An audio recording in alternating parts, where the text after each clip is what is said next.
आप जी सारी साध संगत को प्यार भरी राधा स्वामी। प्यारी संगत जी, जीवन को प्रेम पूर्ण बनाने के लिए, जीवन को आनंद से भरने के लिए, जीवन को सुखपूर्ण बनाने की जो कला है वह बांटने की कला है।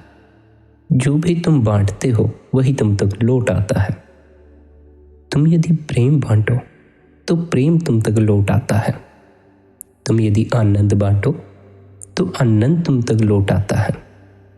पर यदि तुम दुख बांटो तो जो तुमने बांटा है वही तो तुम तक लौट के आएगा। किसी को पीड़ा पहुंचाकर आनंदपूर्ण जीवन की कल्पना कर लेने से कोई लाभ नहीं होने वाला है। मात्र कल्पना है, कल्पना ही रह जाएगी। नीम का बीज बोकर आम के बीज की कल्पना कर लेने से यह सत्य नहीं हो जाता है।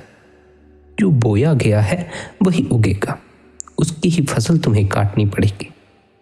इसलिए आप हमें समझाते हैं कि जीवन में यदि तुम किसी को सुख ना दे सको, यदि तुम किसी को आनंद ना बांट सको, प्रेम ना बांट सको, तो इतना अवश्य करना कि किसी को पीड़ा मत देना, किसी को दुख मत बांटना, किसी को चिंता मत बांटना। जिस क्षण तुम किसी को दुख पहुंचाते हो, किसी को पीड़ा पहुंचाते हो, भले ही उस क्षण तुम्हें सुख मालूम पड़ता हो, भले ही उस क्षण तुम्हें उसमें कुछ बुराई नजर ना आती हो, पर ख्याल रखना जो तुम बांटते हो वही तुम तक लौट आता है। तुमने यदि दुख बांटा होगा, पीड़ा बांटी होगी, तो वही तुम तक लौट आएगा। तुम यदि आनंद बांटो, प्रेम बांटो, तो प्रेम तुम्हारे जीवन में उतरा है, आनंद तुम्हारे जीवन में उतरा है और बांटने से दुगना होकर लौटता है। ऐसा मत सोच लेना कि तुम प्रेम बांट दोगे, आनंद बांट दोगे तो तुम्हारा भंडार खाली हो जाएगा। नहीं, बांटने से तो तुम्हारे भंडार और भी भर जाएंगे। तुम यदि प्रेम बांटो तो तुम्हारी प्रेम का पात्र और भी भर जाता है। और यदि तुम प्रेम बांटते ही चले जाओ, तुम्हारे जीवन का आधार ही प्रेम हो जाए, तुम्हारा जीवन ही प्रेम हो जाए, तो फिर प्रेम का पात्र ऊपर तक भर जाता है, पूरी तरह भर जाता है। इतना भर जाता है कि फिर प्रेम उसमें से छलकने लग जाता है। तुम यदि आनंद बांटो तो तुम्हारे आनंद का पात्र भर जाए। तुम अगर दूसरे को प्रेम बांटो, दूसरे को आनंद बांटो, दूसरे की सेवा करो, तो तुम्हारा जीवन भी आनंद और प्रेम से भर जाए, मस्ती से भर जाए, शांति से भर जाए। पर यह ख्याल रखना, जब भी तुम सुख बांटते हो या प्रेम बांटते हो या तुम किसी की सहायता करते हो, तो बीच में कोई मांग मत रख लेना, कोई कामना मत रख लेना। यह मत रख लेना कि अगर मैं करता हूं तो बदले में मुझे भी मिले। अगर मैं किसी से प्रेम करता हूं तो बदले में वह भी मुझसे प्रेम करे। अगर मैं किसी की सहायता करता हूं तो बदले में वह भी मेरी सहायता करे। बीच में कोई मांग मत ले आना।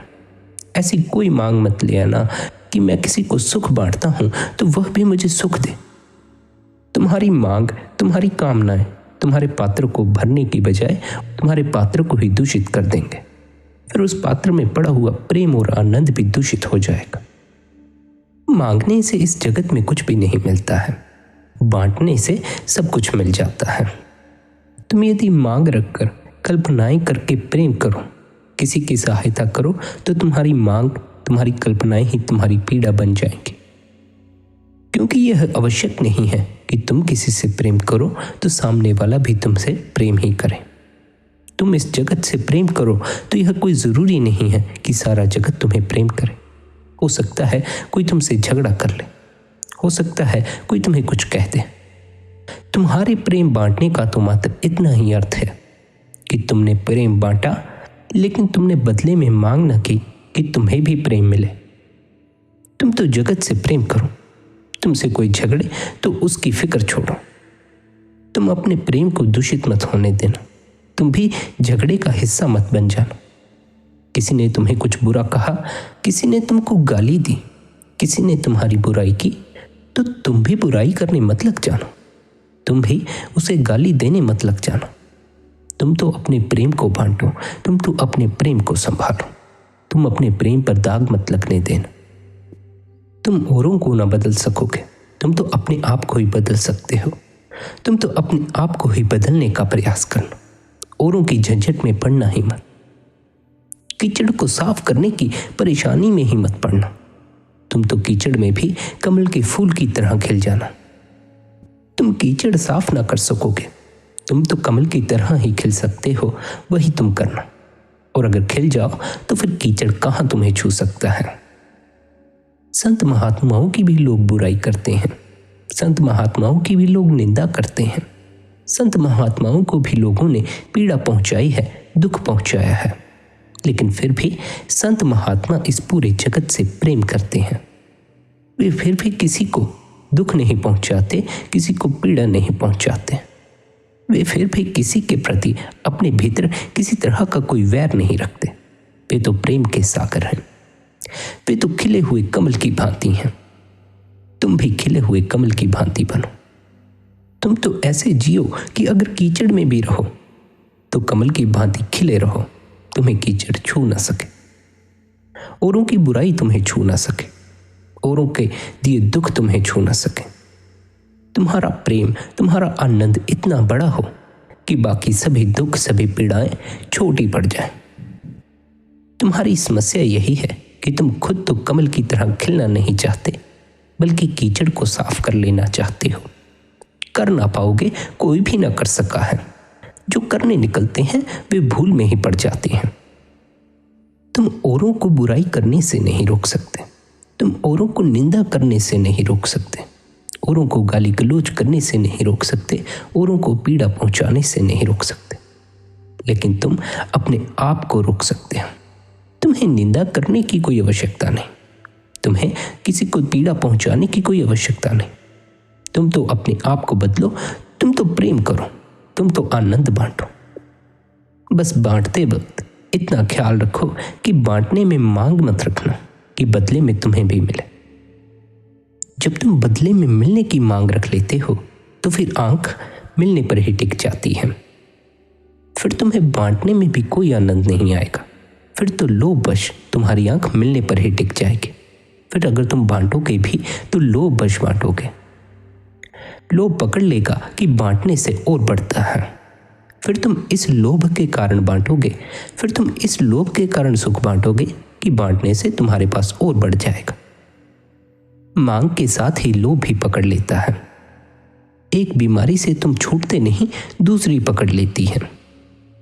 इसलिए जब भी जीवन में बांटो, जब भी प्रेम बांटो, आनंद बांटो, सुख बांटो, तो भीतर कोई मांग लेकर मत जाओ, मात्र बांटो। इतना भर ही करो कि बांटते वक्त इस भाव से बांटो कि मैं अपनी तरफ से बांटता हूं, बदले में मिले या ना मिले इसकी मुझे कोई ख्वाहिश नहीं। तुमने कभी खुले दिल से बांटा नहीं है।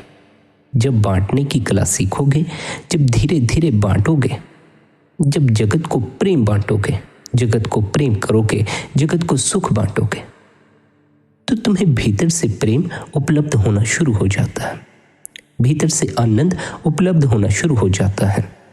इस भूल में मत पड़े रहना कि तुमने बाहर जगत में प्रेम बांटा तो जगत का प्रेम तुम्हें उपलब्ध होगा, तुम्हारे भीतर का प्रेम तुम्हें उपलब्ध होगा। तुमने किसी को सुख दिया तो बाहर से कोई तुम्हें आकर सुख देगा, इस भूल में मत पड़ना। तुम्हें तो भीतर से सुख उपलब्ध होगा। बाहर से तुम्हें सुख उपलब्ध हो इसकी कोई पक्की संभावना नहीं है, क्योंकि हो सकता है तुम किसी से प्रेम करो और वही व्यक्ति तुम्हें चोट पहुंचा जाए। हो सकता है तुम किसी को सुख बांटो और वह व्यक्ति तुम्हें दुख दे जाए। बात तुम्हारे बाहर की नहीं है, बात तुम्हारे भीतर की है। जब तुम बांटते हो तो तुम्हारे भीतर प्रेम का पात्र भरता है, बाहर नहीं भरता है। जब तुम बांटते हो तो तुम्हारे भीतर सुख का पात्र भरता है, आनंद का पात्र भरता है, बाहर कहीं नहीं भरता, भीतर की बात है। और जब तुम्हारे भीतर प्रेम हो, जब तुम्हारे भीतर का पात्र आनंद से लबालब भरा हो, तभी तुम आनंद से जीते हो, मस्ती से जीते हो, तभी जीवन में कोई सुख उतरता है। इसलिए आप हमें समझाते हैं कि हमें दूसरों की सेवा करनी चाहिए, दूसरों से प्रेम करना चाहिए, और साथ ही यह भी हिदायत देते हैं कि जब हम दूसरों से प्रेम करते हैं, जब हम दूसरों की सेवा करते हैं, दूसरों को प्रेम बांटते हैं तो उसके साथ हमें मांग नहीं रखनी चाहिए, हमें कोई शर्त नहीं रखनी चाहिए कि बदले में हमें भी मिले। जब तुम अपना प्रेम बांटते हो तब तुम्हारा प्रेम बढ़ता है, तुम्हारा प्रेम दुगना होता है। ऐसा नहीं है कि कोई दूसरा तुम्हें प्रेम देगा तो तुम्हारा प्रेम दुगना होगा, नहीं, तुम्हारे बांटने में ही दुगना होता है। तुम जब अपना सुख बांटते हो तो तुम्हारे बांटने में ही तुम्हारा सुख दुगना होता है। ऐसा नहीं है कि कोई दूसरा तुम्हें सुख देगा तो तुम्हारा सुख दुगना होगा। हमारी भूल यही है कि हम दूसरे के भरोसे बैठे रहते हैं।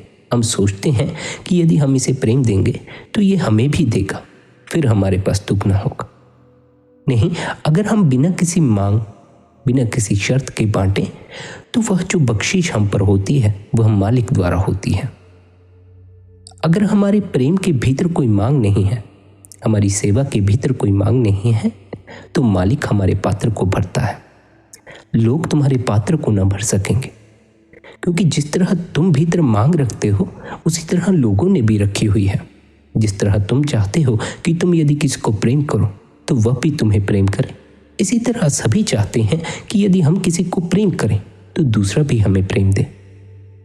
सबके भीतर प्रेम मौजूद है, लेकिन हम सभी एक दूसरे से मांगने में लगे हुए हैं।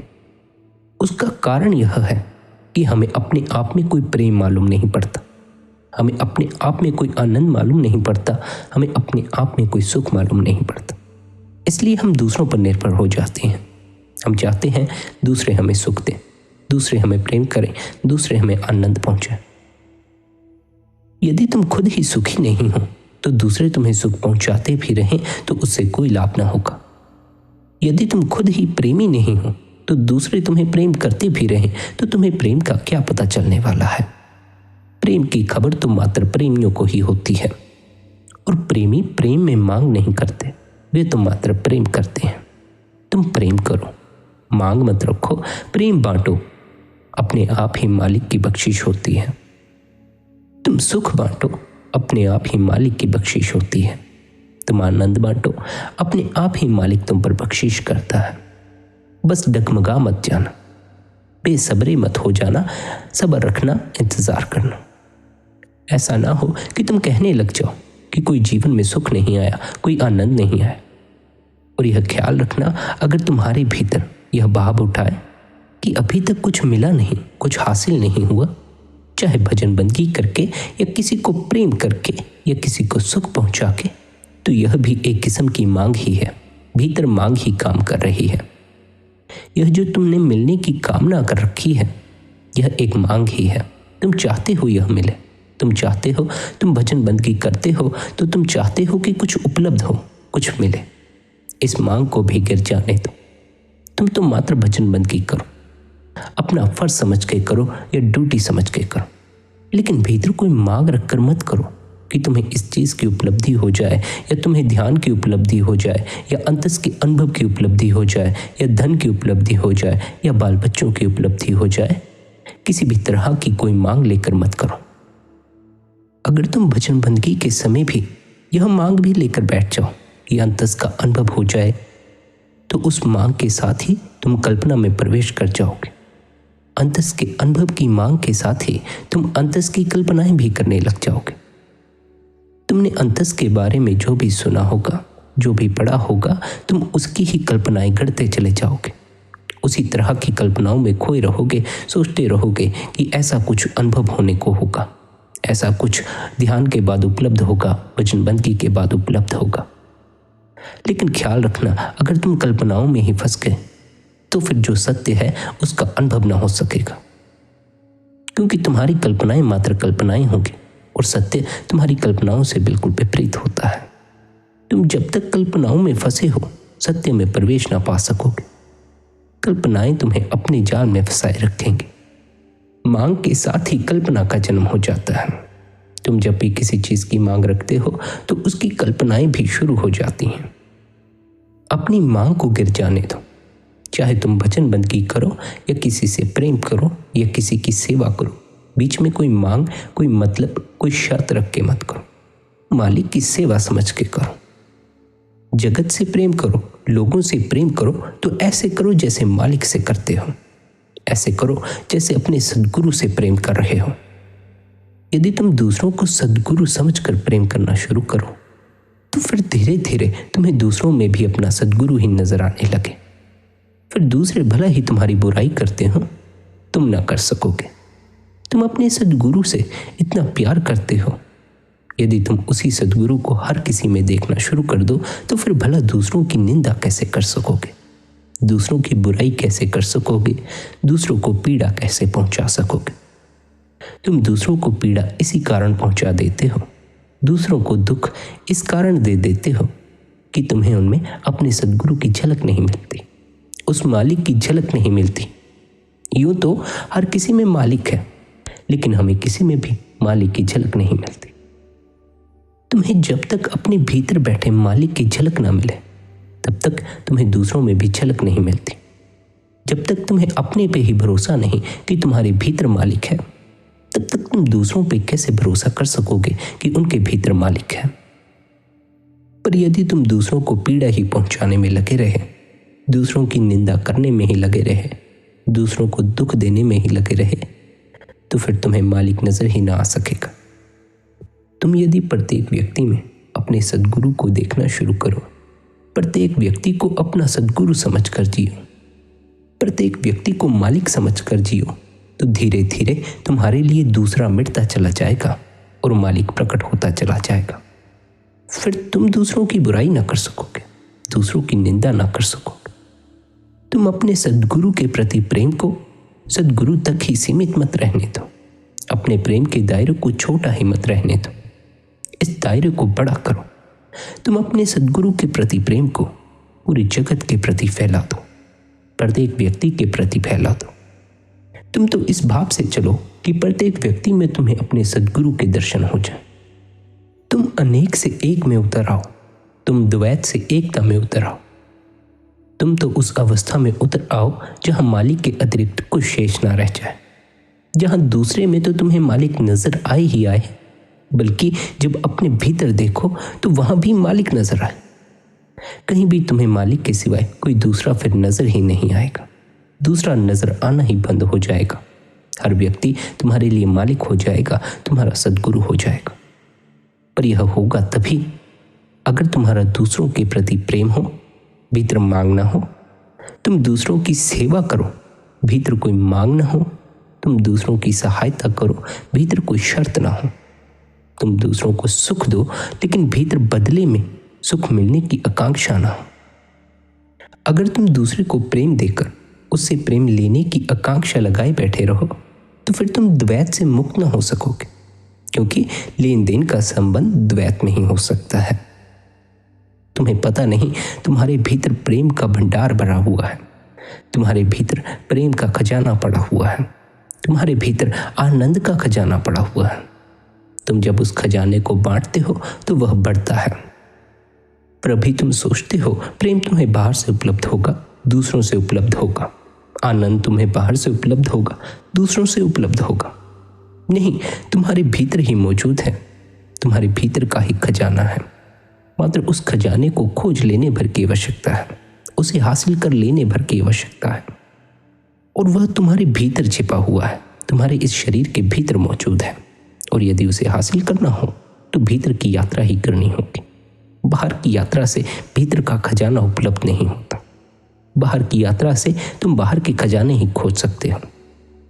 और ख्याल रखना, अगर बाहर के खजाने तुम बांटो तो वह खजाना कम होता है, लेकिन यदि तुम भीतर के खजाने से कुछ बांटो तो वह खजाना बढ़ता ही चला जाता है।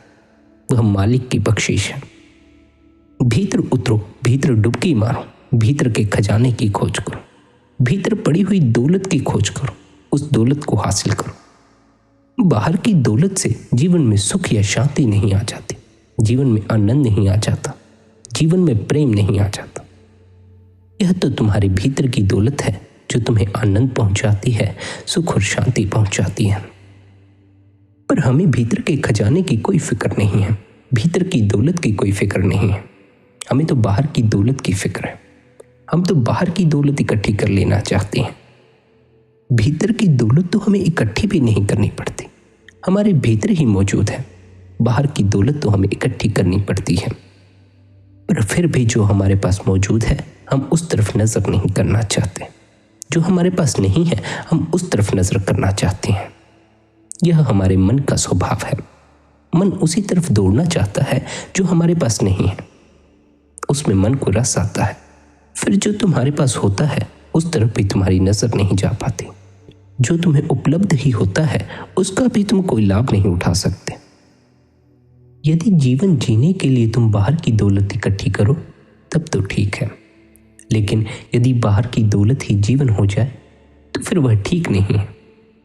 क्योंकि जितना हम धन इकट्ठा कर लेते हैं, जितने हम साधन इकट्ठे कर लेते हैं, उतनी ही हमारी परेशानी भी बढ़ती है।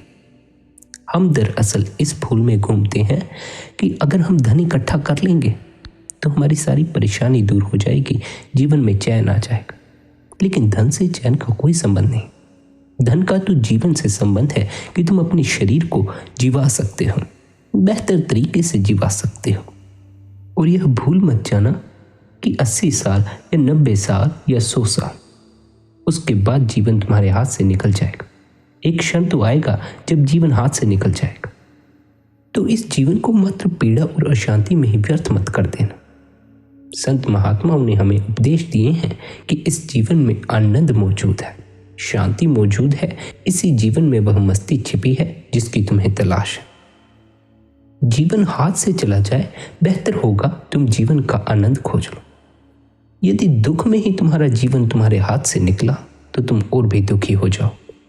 आनंद में जीवन हाथ से निकले तो आनंद और बढ़ता है, क्योंकि फिर जो तुम्हारा आखिरी बंधन देह थी तुम उससे भी मुक्त हो जाते हो।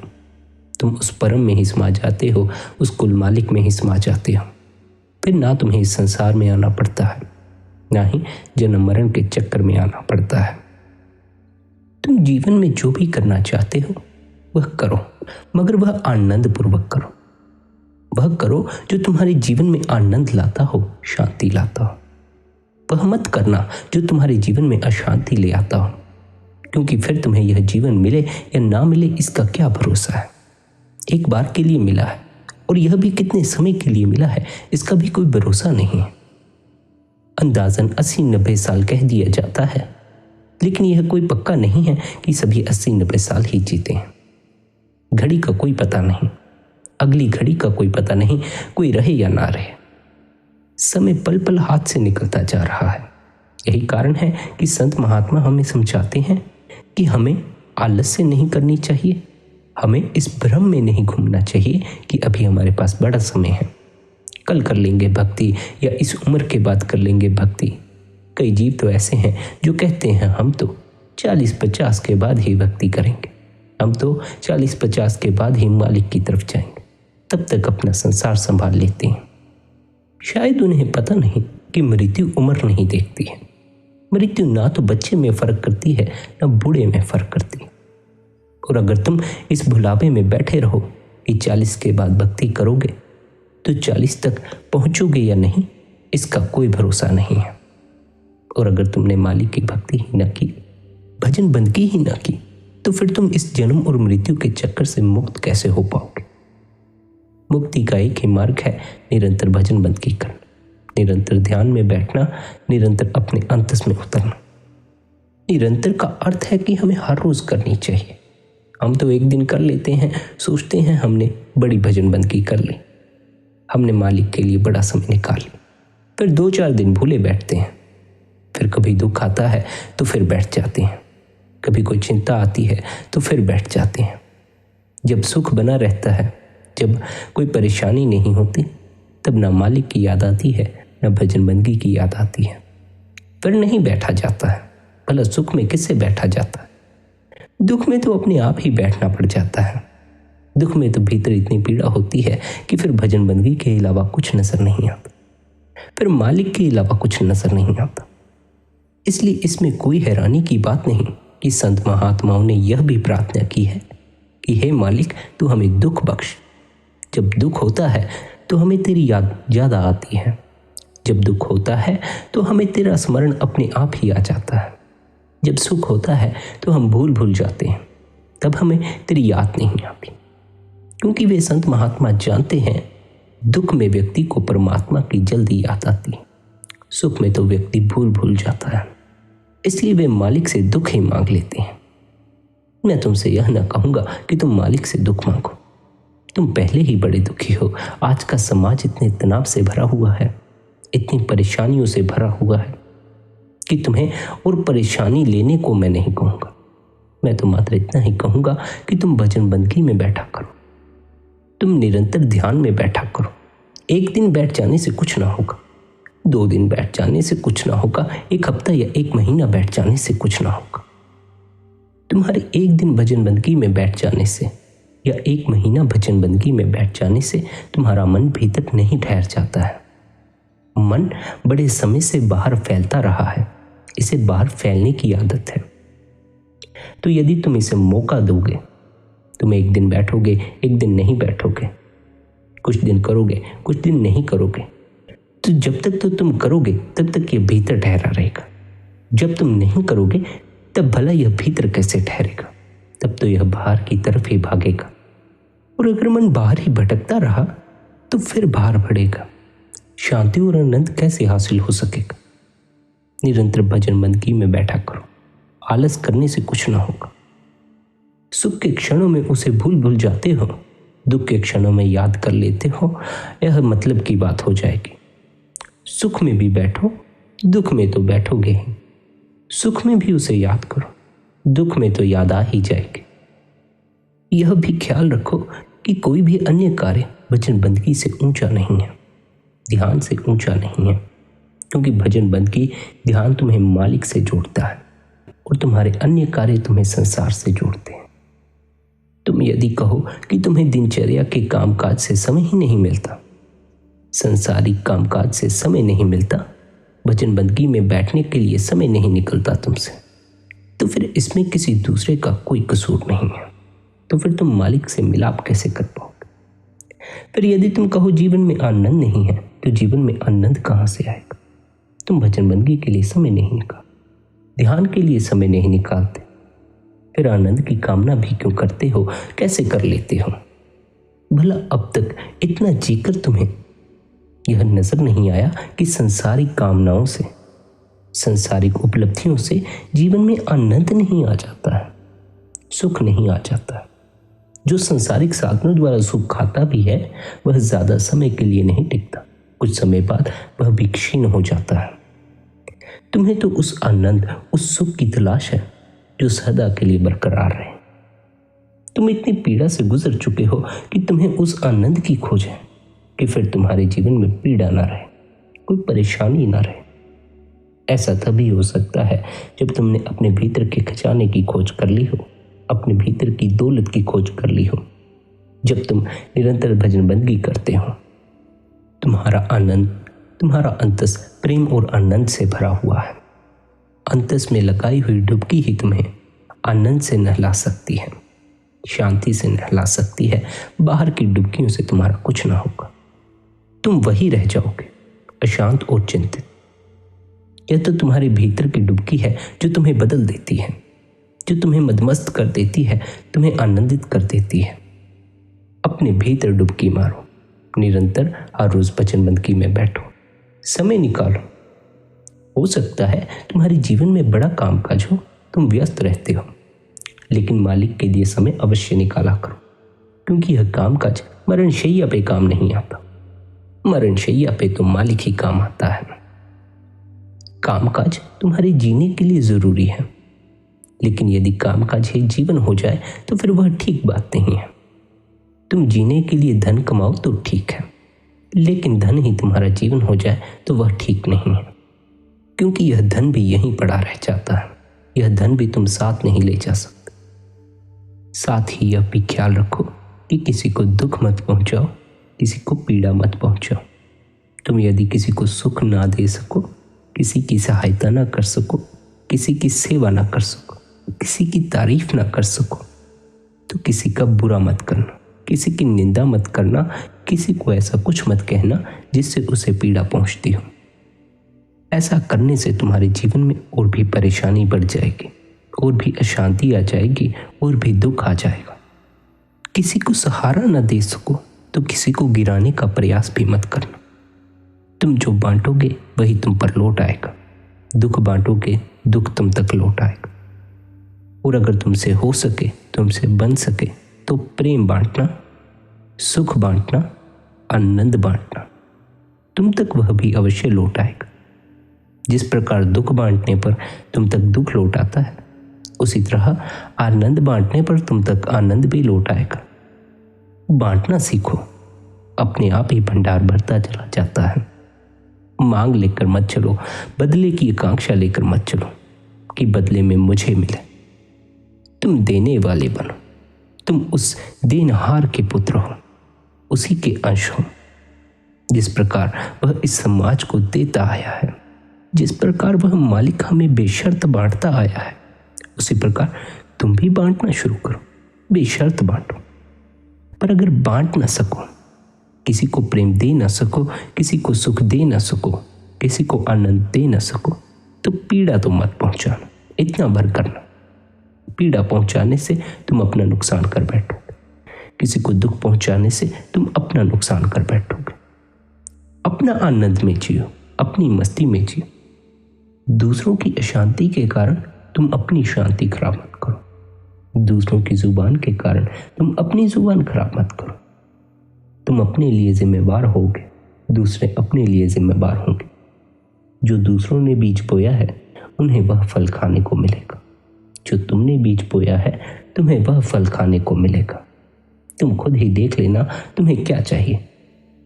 तुम्हें दुख और अशांति चाहिए हो तो दूसरों के जीवन में दुख डाल देना, दूसरों को पीड़ा पहुंचा देना, तुम्हारा जीवन भी अशांत हो जाएगा, परेशान हो जाएगा। दूसरों को सुख बांट देना, तुम्हारा जीवन भी सुखी और आनंदित हो जाएगा। मात्र इतना स्मरण रखना कि कुछ भी बांटो तो उसमें कोई शर्त, कोई इच्छा, कोई मांग मत रखो। बेशर्त बांटो, प्रेम पूर्ण हृदय से बांटो। निरंतर भजन बंदगी करो, निरंतर ध्यान में बैठो। वह मालिक अवश्य ही तुम पर अपनी बख्शीश करेगा। अपना ख्याल रखो, निरंतर मालिक की भक्ति करो। दुख में तो उसकी याद आएगी ही, सुख में भी उसकी भक्ति करो। जगत के प्रति प्रेम से भरो। हर किसी व्यक्ति को अपना सद्गुरु समझकर जियो। धीरे धीरे तुम्हारे दूसरों से द्वेष मिटते जाएंगे। दूसरे को मालिक, दूसरे को सद्गुरु समझकर जियोगे तो तुम स्वाभाविक ही दूसरे को पीड़ा ना पहुंचा सकोगे, प्रेम ही कर सकोगे, क्योंकि तुम्हें अपने सद्गुरु से प्रेम है। अगर तुम्हें अपने सद्गुरु से प्रेम ना होगा तो ही तुम दूसरे को नुकसान पहुंचाओगे। पर यदि तुम्हें अपने सद्गुरु से प्रेम है और तुम प्रत्येक व्यक्ति के भीतर अपने सद्गुरु को देखो, तो फिर भला किसी दूसरे को नुकसान कैसे पहुंचा सकोगे। प्रेम ही कर सकोगे। प्रेम ही करो, प्रेम से जियो।